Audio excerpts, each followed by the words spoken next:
Hello student, this is अनुपम गंभीर and you are watching Anupam English classes.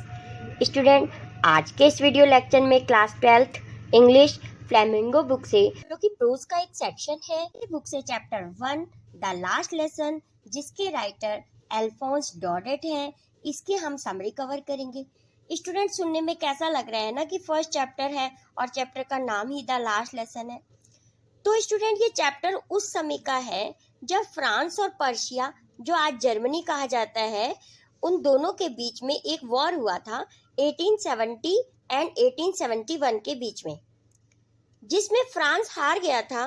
इस हार में फ्रांस की दो डिस्ट्रिक्ट एल्सेस और लॉरेंस जर्मनी के हैंड्स में चली गई थी। तो एल्सेस में 40 ईयर्स से पढ़ा रहे एक स्कूल टीचर मिस्टर हैमेल का यह लास्ट लेसन है, क्योंकि बर्लिन से ऑर्डर आ चुका है कि नेक्स्ट डे से एलिस और लॉरेन में नेक्स्ट डे से जर्मनी पढ़ाई जाएगी, जर्मन भाषा पढ़ाई जाएगी। और सभी फ्रेंच टीचर से कह दिया गया था कि उन्हें स्कूल को छोड़कर जाना होगा। तो मिस्टर हैमेल का आज इस क्लास में फ्रांस का लास्ट लेसन है, क्योंकि कल से तो कोई नए टीचर आ रहे हैं जो जर्मन पढ़ाएंगे, इसीलिए स्टूडेंट चैप्टर का नाम द लास्ट लेसन पढ़ा। तो मिस्टर हैमेल, जो कि इस स्कूल में 40 इयर्स से पढ़ा रहे थे, आज उनका क्लास में लास्ट चैप्टर है, लास्ट लेसन है, जिसे सुनने के लिए सभी बच्चे और गांव के वृद्ध लोग भी आए हैं, जो कि कभी फ्रेंच को इम्पोर्टेंस ही नहीं देते थे। और मिस्टर हैमेल का एक स्टूडेंट जो कि फ्रेंच, जो इस चैप्टर का नरेटर भी है, मिस्टर हैमेल से बहुत ही डरता है, अपने टीचर से बहुत ही डरता है। वो क्यों डरता है? क्योंकि जो मिस्टर हैमेल है वो अपने हाथ में एक हमेशा आयरन रॉड को पकड़ के रखते हैं, शायद पनिश करते होंगे बच्चों को उससे।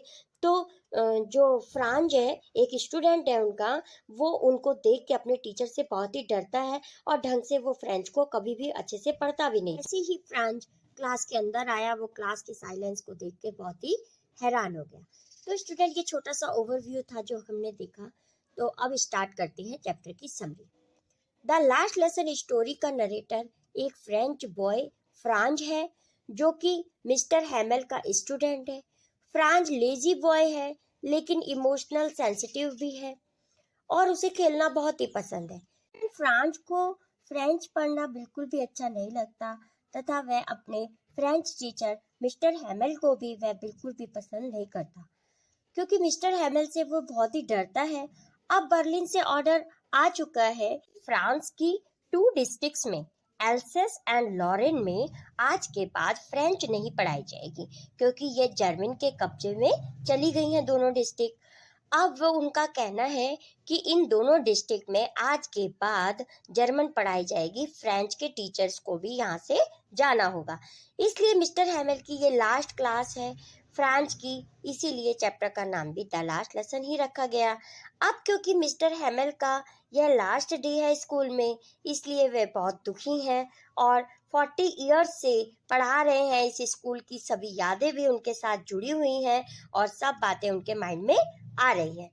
वे इमोशनल भी बहुत हो जाते हैं, क्योंकि कल से स्कूल में उनकी मदर टंग को नहीं पढ़ाया जाएगा। स्टूडेंट्स, अब क्योंकि मिस्टर हैमल जो टीचर है 40 ईयर से इस स्कूल में, वो कल से जाने वाले हैं, तो मिस्टर हैमल को रेस्पेक्ट देने के लिए गांव के सभी बुजुर्ग भी लास्ट लेसन पढ़ने आए हैं। सभी बुजुर्ग लोग भी बहुत दुखी हैं, क्योंकि जब वे छोटे थे तो उन्होंने फ्रेंच को ढंग से नहीं पढ़ा, ना सीखा, और आज फ्रेंच पढ़ना ही उनके स्कूल में बंद किया जा रहा है, इसीलिए वे सब लोग बहुत ज़्यादा दुखी हैं। जैसे ही फ्रांच क्लास में आता है तो शॉक्ड हो जाता है यह देखकर कि यह लास्ट क्लास है फ्रेंच की और आज के बाद कभी भी स्कूल में फ्रेंच नहीं पढ़ाई जाएगी। वो फ्रेंच जो कि उनकी मदर टंग भी है, और वो सोचता है कि मैंने कभी भी फ्रेंच को ध्यान से नहीं पढ़ा, लेकिन आज अचानक से फ्रांच को सब समझ में आने लगता है। जो कुछ भी मिस्टर हैमल क्लास में पढ़ा रहे हैं, सब कुछ फ्रांच समझने लगता है और सोचने लगता है कि ये मेरी शायद गलती रही है, जो कि मैंने फ्रेंच को अच्छे से नहीं पढ़ा। और आज वो बहुत ही इंटरेस्ट दिखाने लगता है क्लास में। सोचने लगता है कि ये तो इम्पॉसिबल है कि जर्मन लोग हमारी लैंग्वेज बंद कराकर अपनी जबरदस्ती लैंग्वेज हम पर थोप देंगे। वह आगे ये भी सोचने लगता है कि ऐसा कैसे पॉसिबल है कि जो एनिमल जिनको यहाँ की फ्रेंच लैंग्वेज समझ में आती है, ऐसा होता है ना अक्सर जो एनिमल जहाँ के होते हैं।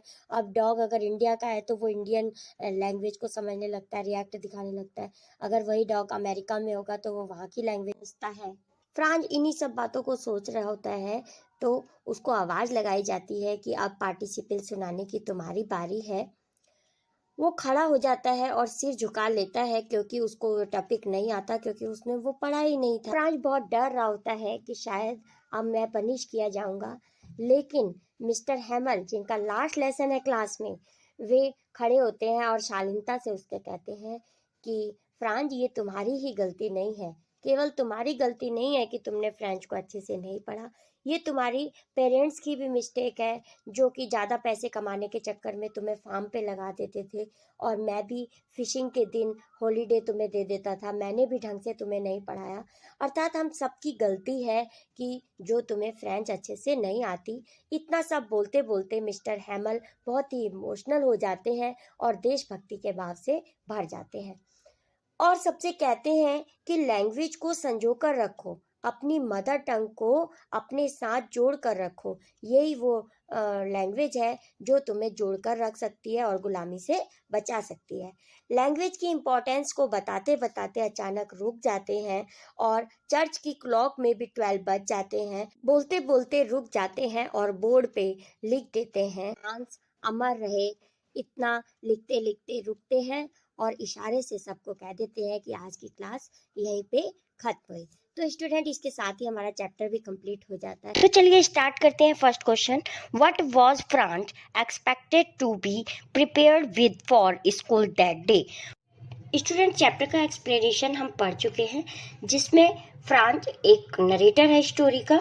इस स्टोरी का नरेटर है द लास्ट लेसन चैप्टर का, और उसको होमवर्क मिला था पार्टिसिपल पे, और लेकिन उसने वो प्रिपेयर नहीं किया था और वो डरते डरते स्कूल में पहुंचा था। लेकिन वहाँ उसने स्कूल में कुछ और ही देखा था। ये सब हम एक्सप्लेनेशन में पढ़ चुके हैं। तो यहाँ क्वेश्चन किया जा रहा है कि उस दिन फ्रांच को क्या प्रिपेयर करने के लिए दिया गया था। Franz was expected to be prepared with participle that day. उस दिन फ्रांच को पार्टिसिपल टॉपिक याद करने के लिए दिया गया था, प्रिपेयर करने के लिए दिया गया था, because M Hamel French teacher, जो एम हैमल थे फ्रांच के teacher, had given homework on participle. उन्होंने फ्रांच को पार्टिसिपल पर होमवर्क दिया था। Now second question is, what did Franz notice that was unusual about the school day? उस दिन फ्रांच को जब वो स्कूल पहुंचा तो फ्रांच को क्या अनयूजुअल लगा। यूजुअल का मतलब होता है प्रायः, अनयूजुअल का मीन्स होता है जो अजीब सा लगा, मतलब कभी कभार होने वाला। उसको क्या चीज़ प्रतीत हुई फ्रांच को। आंसर है usually when school began there was lot of noise. प्रायः जब स्कूल स्टार्ट होता था तो बहुत तरह की आवाज़ें आती थी, such as noise of student as to learn their lesson. ऐसी आवाज़ें जैसे स्टूडेंट अपने लेसन को लर्न कर रहे हैं, जोर जोर के बोल के याद कर रहे हैं, वो आवाज़ें आती थी। Noise of teacher to mind the class, class को माइंड करते थे टीचर, तो वो आवाज़ें सुनाई देती थी। एंड नॉइस ऑफ प्रेयर, या फिर असेंबली प्रेयर की आवाज़ें सुनाई देती थी। But that day there was no noise at all. लेकिन उस दिन बिल्कुल कोई भी आवाज़ नहीं थी। Everything was as quiet as Sunday morning. हर चीज़ ऐसे शांत थी, बिल्कुल क्वाइट थी जैसे कि संडे मॉर्निंग। संडे मॉर्निंग होती है तो स्कूल बिल्कुल शांत होता है, क्योंकि उस दिन स्कूल में कोई स्टूडेंट आते ही नहीं है, टीचर्स भी आते ही नहीं है, इसलिए स्कूल से कोई भी आवाज़ें नहीं आती थी। तो उस दिन जब फ्रांच पहुंचा, संडे नहीं था लेकिन संडे मॉर्निंग की तरह उसको स्कूल प्रतीत हो रहा था, क्योंकि स्कूल से कोई भी किसी भी तरह की आवाजें नहीं आ रही थी। Student we come on question number 3, what had been put up on the bulletin board. Franz जब अपने स्कूल में जा रहे थे डरते डरते कि मैंने पार्टिसिपल का चैप्टर याद नहीं किया, तो रास्ते में एक बुलेटिन बोर्ड, जैसे नोटिस बोर्ड होता है ना, तो बुलेटिन बोर्ड लगा हुआ था। वहाँ पे बहुत सारी क्राउड भी जमा थी। तो फ्रांच ने क्या देखा कि बुलेटिन बोर्ड पे क्या लिखा हुआ था, an order had come from Berlin to teach only German in school of Alsace and Lorraine. France और पर्शिया का वॉर हुआ था, तो स्टूडेंट उसमें जो फ्रांस है उसकी 2 डिस्ट्रिक्ट जर्मन के कब्जे में चली गई थी, एल्सेस और लॉरेन। तो नोटिस बोर्ड पे ये मेंशन किया हुआ था, फ्रांस की 2 डिस्ट्रिक्ट एल्सेस और लॉरेन के स्कूलों में आज के बाद फ्रेंच नहीं पढ़ाई जाएगी, जर्मन भाषा ही पढ़ाई जाएगी।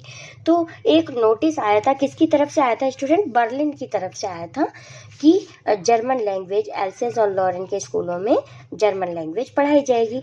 The German had put up this notice on the bulletin board, और जर्मन ने ही बुलेटिन बोर्ड के ऊपर ये नोटिस मेंशन किया था। Come on, question number 4. What changes did the order from Berlin cause in school that day? जब Berlin की तरफ से ऑर्डर आ गया था कि फ्रेंच नहीं पढ़ाई जाएगी, उस दिन क्या चेंजेस देखने को मिलते हैं? The order from Berlin cause the following changes that day. जब बर्लिन की तरफ से ऑर्डर आ गया था तो निम्नलिखित चेंजेस हमें देखने को मिले। The whole school was very peaceful, पूरा स्कूल बहुत ही शांत था। M Hamel wore the dress which he use to wear on special day. M Hamel जो वहाँ के टीचर थे स्कूल से, एल्सेस डिस्ट्रिक्ट में जिसमें वो पढ़ाते थे, जहाँ फ्रांच पढ़ता था, तो उस दिन जो एम हेमल टीचर थे उन्होंने एक स्पेशल डेज में पहनने वाली ड्रेस वियर की हुई थी। वो ड्रेस केवल वो स्पेशल ओकेजन में ही पहनते थे, लेकिन उस दिन वो अपनी स्पेशल ड्रेस में आए थे। तो ये भी चेंजेस देखने को मिला। नेक्स्ट थर्ड चेंजेस हमें क्या देखने को मिला कि the old villagers had come to attend the school that day as if was the last lesson by M Hamel. और जो गांव के बूढ़े लोग होते हैं, तो स्टूडेंट स्कूल में तो सिर्फ बच्चे ही आते हैं, लेकिन उस दिन क्या स्पेशल चेंजेस क्या था स्कूल में कि उस दिन बूढ़े लोग भी आए हुए थे और वो लास्ट बेंचेस पे बैठे हुए थे। क्यों बैठे हुए थे? वो भी एम हेमल का लास्ट लेसन जो उन्होंने फ्रेंच का पढ़ाना था उसको सुनना चाहते थे। तो ये चेंजेस थे स्टूडेंट उस दिन जब बर्लिन से ऑर्डर आया था, उसके बाद ये चेंजेस हमें देखने को मिले। We come on question number 5. How did France feeling about M. Hamel and school change? जब स्कूल में ऑर्डर आ चुका था तो स्कूल के चेंजेस और एम एम एल के बारे में फ्रांच की कैसी फीलिंग थी? स्टूडेंट, ये जो फ्रांच बच्चा था वो एम एम एल से बहुत डरता था, क्योंकि एम एम एल अपने पास एक रॉड रखते थे, स्केल आयरन रॉड रखते थे, शायद पनिश करते होंगे बच्चों को, तो उससे भी वो बहुत डरता था और टीचर को देखते ही वो बहुत डर जाता था। लेकिन उस दिन क्या चेंज हुआ? When France came to know that it was the last lesson by M. Hamel, जब फ्रांच को पता चला कि ये हमारी टीचर एम हेमल के द्वारा पढ़ाए जाने वाला लास्ट लेसन है आज, फ्रॉम द नेक्स्ट डे, कल से अगले दिन से, they will be taught only German, और नेक्स्ट डे से उनको केवल जर्मन ही भाषा पढ़ाई जाएगी। So he felt sorry for not learning his lesson properly. तब उसको बहुत अफसोस हुआ कि मैंने अपने लेसन जो मुझे सिखाए जाते थे मैंने उसको ढंग से नहीं पढ़ा, कल और परसों में टाल दिया, कल पढ़ लेंगे, नेक्स्ट डे पढ़ लेंगे। तो उस समय उसको बहुत सॉरी फील हो रहा है और वो कह रहा है कि शायद मैं उस समय पढ़ लेता तो फ़ायदे में रहता। His books which seemed a burden earlier were now old friends. वे किताबें पहले जो उसको बर्डन लगा करती थी, बोझा लगा करती थी, लेकिन अब उसको ऐसा लग रहा है कि ये मेरी पुरानी फ्रेंड्स थी। His feelings about M. Hamel also strong. और एम हेमल के प्रति भी जो उसकी फीलिंग थी, डर की जो भावना थी उसके अंदर, वो भी चेंज हो चुकी थी। ही forgot all about his ruler and how strict he was. वो सब कुछ भूल गया था जो वो रूलर रखते थे ना, एम हेमल अपने पास एक रूलर रखते थे, शायद बच्चों को पनिश करने के लिए रखते होंगे, उससे भी फ्रांस जो है कि बहुत डरता था। एंड एम हेमल की स्ट्रिक्टनेस से भी बहुत ही डरता था फ्रांस। लेकिन आज कुछ भी ऐसा नहीं था, बहुत के कुछ उसकी जो फीलिंग है वो सारी फीलिंग एम हेमल के प्रति बिल्कुल चेंज हो चुकी थी। तो स्टूडेंट, इसी के साथ हमारा ये वीडियो लेक्चर कंप्लीट होता है। नेक्स्ट वीडियो लेक्चर में आपसे मिलते हैं इसी चैप्टर के एमसीक्यूज के साथ। Thank you so much for watching. मिलते हैं नेक्स्ट वीडियो लेक्चर में। बाय।